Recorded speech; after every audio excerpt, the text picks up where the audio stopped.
नमस्कार, मैं हूं जितेंद्र श्रीवास और स्वागत करता हूं आप सबका द मिडिल ग्रेड मेंटोर पर।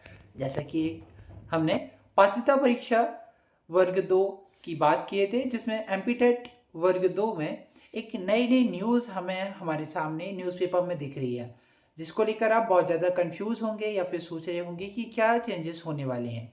तो हम इस वीडियो के दौरान आपकी सारी कंफ्यूजन को क्लियर करने वाले हैं और आपकी फोकस को और बढ़ाने वाले हैं। तो देखेंगे ध्यान से। यहाँ हमारे सामने एक न्यूज़ है। अब सिर्फ पात्रता परीक्षा से होगी शिक्षकों की भर्ती, नहीं देनी होगी चयन परीक्षा।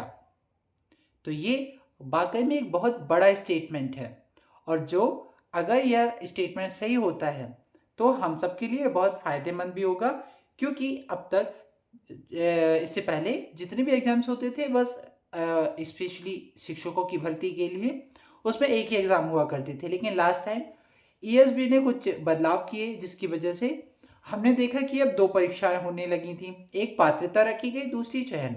लेकिन यहाँ आप लोगों का कन्फ्यूजन जो क्रिएट करने वाली न्यूज़ मिली कि अब पात्रता परीक्षा से ही होगी भर्ती प्रक्रिया कंप्लीट। लेकिन यहाँ पर आप लोगों का कन्फ्यूजन जो है कि क्या सच में होगी, तो हम आपको ये बता दें कि इस न्यूज़ में क्या क्या है, और फिर उसके बाद हम बताते हैं कि इस न्यूज़ में क्या सही और क्या गलत होगा। देखें, इस न्यूज़ के अकॉर्डिंग लिखा गया है कि प्रदेश राज्य शिक्षा विभाग ने लिया निर्णय, ईएसबी को भेजा जाएगा प्रस्ताव। हम आपको बता दें कि ये सिर्फ एक अभी तक प्रस्ताव है, भेजा जाएगा, भेजा नहीं गया है। अभी जब भेजा जाएगा उसके बाद ही इसका कुछ क्लैरिफिकेशन मिल पाएगा। तो ये सिर्फ अभी एक तरह की न्यूज़ ही है, रियलिटी नहीं है। इसे बिल्कुल सच ना माने। अभी आप अपनी जुलाई 2026 में होने वाली एमपीटेट की तैयारी बहुत अच्छे से कंटिन्यू करते रहें। जैसे कि अभी तक नोटिफिकेशन नहीं आया है, कोई भी हमें नई इन्फॉर्मेशन नहीं मिली है, तब तक हम और कोई भी न्यूज़ पर विश्वास नहीं कर पा रहे हैं, जब तक इसमें कोई क्लियरिटी नहीं मिलती है। अभी यह एक प्रस्ताव है जो भेजा जा सकता है, और हो सकता है कि अगर ये प्रस्ताव स्वीकार किया गया तो जो जुलाई 2026 में होने वाला एग्ज़ाम है उसी से इस प्रक्रिया का शुरुआत की जा सकेगी। लेकिन हम ये बताएं कि अभी तक हम जो 2023 के सिलेबस के अकॉर्डिंग स्टडी कर रहे हैं, हमें उसी के साथ ही पढ़ना चाहिए।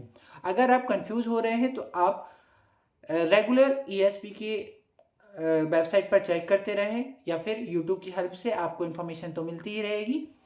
तो आप इनके हेल्प से आप अपना काम कर सकते हैं। लेकिन आप इसके साथ साथ अपनी स्टडी को कंटिन्यू कंसिस्टेंसी से करते रहिए और अपना वही सिलेबस को कंप्लीट कीजिए। इसमें बहुत सारी इन्फॉर्मेशन है, लाइक कि 30,000 पद खाली होंगे। मतलब अभी शिक्षकों की जो कमी है लगभग 30,000 से भी ज़्यादा है। इसके अलावा कई सरकारी स्कूलों में शिक्षकों की कमी है। कई स्कूल तो ऐसे हैं जो कि शिक्षक सिर्फ एक या फिर दो हैं। कई स्कूल ऐसे हैं जहाँ शिक्षक हैं ही नहीं, और ये बात सच भी है।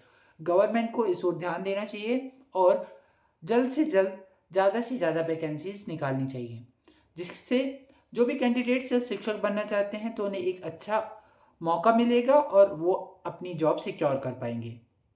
इसके साथ साथ हमारे प्रदेश की जो हालत हो रही है अभी शिक्षा ना मिल पाने की वजह से, वो भी काफ़ी हद तक इसका स्तर बढ़ेगा।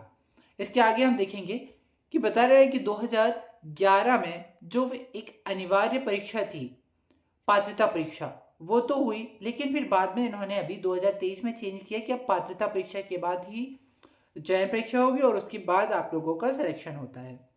लेकिन अब अगर ऐसा होता है तो ये हम सबके लिए बधाई वाली बात है। होप है, उम्मीद कर सकते हैं कि शायद ऐसा होगा। तो इसी उम्मीद के साथ हम आगे देखेंगे, और फिर इसकी जो भी न्यूज़ होगी हम आपको यूट्यूब के थ्रू ही बता देंगे। तो आप इसको लेकर के बिल्कुल कन्फ्यूजन में नहीं रहेंगे। आप अपनी प्रिपरेशन अपने 2023 के जो भी आपका सिलेबस है उसके अकॉर्डिंग करेंगे। ठीक है, मिलेंगे हम अगली वीडियो पर। तब तक के लिए नमस्कार। ध्यान रखिएगा अपना, पढ़ाई करते रहिए। धन्यवाद। Good luck.